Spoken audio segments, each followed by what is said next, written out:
बिस्मिल्लाहिर्रहमानिर्रहीम। अस्सलाम वालेकुम। आपका मेज़बान फ़ैसल हाज़िर है आपकी खिदमत में। मैं आज आपके लिए जो आमना और रईस का केस चल रहा है उसके अंदर एक मैसेज है जो आज मैं लोगों तक पहुंचाना चाहता हूं। इस मैसेज को पहुंचाने से पहले चलते हैं थोड़ी सी वीडियो की तरफ।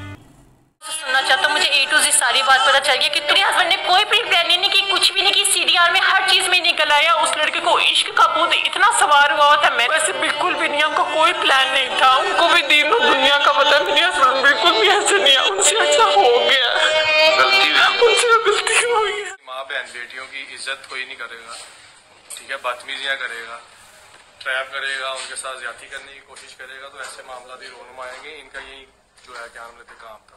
साथ इसके 2 लड़के और मुलव्वस हैं।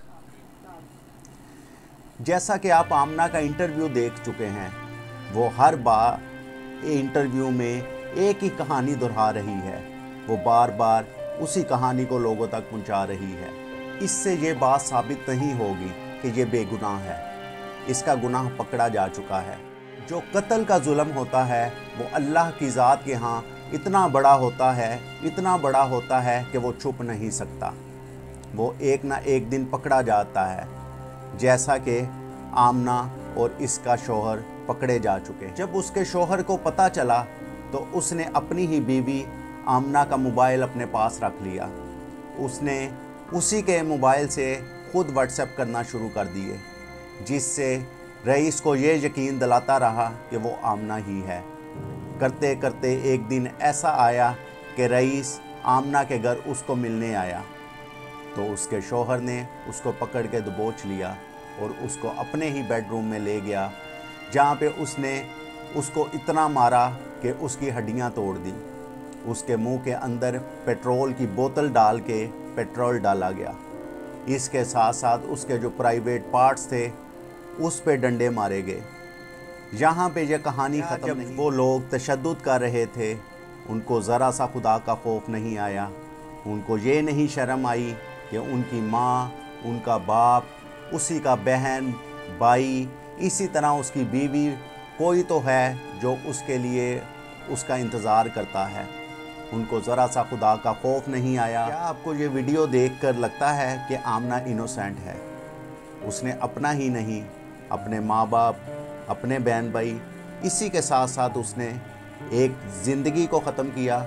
ज़िंदगी को ख़त्म करने के साथ साथ एक माँ बाप से अपनी औलाद को छीन लिया, एक बहन से उसके भाई को, इसी तरह एक बीवी से उसके शौहर को छीन लिया। उसने यहीं पे ये सिलसिला ख़त्म नहीं किया, अपने शौहर को भी अपनी ज़िंदगी से दूर कर लिया। वो शख्स या जेल में उम्र कैद की सज़ा काटेगा या उसको फांसी हो। आमना नामी औरत का रईस के साथ अफेयर था, क्योंकि आपके सामने CDR जो पुलिस की निकली उसमें तकरीबन इनका 6 मंथ से आपस में एक दूसरे से कन्वर्सेशन जारी थी। इसके साथ मेरा ये पैगाम उन बहनों और बेटियों के लिए है जो ये मेरी वीडियो देख रही हैं। ये हर उस औरत के लिए नहीं है, ये चंद ऐसी औरतों के लिए है जो अपने शौहर का एहसास कर लें, अपनी ज़िंदगी को देखें और अपने बच्चों का एहसास करें। आज जो वाक़या आपके सामने रईस का है, उसके पीछे चंद ऐसी वजूहात हैं कि अगर वो एक डिलीवरी बॉय था, वो अपने मकसद, अपनी जॉब के लिए आया, उस बंदे को, उस औरत को उसके साथ हंस कर बात नहीं करनी चाहिए थी। उसका नंबर अगर उसके पास चला गया था, उसको अपने शौहर को बता देना चाहिए था। शौहर से डरती थी, अपनी माँ को बता देती।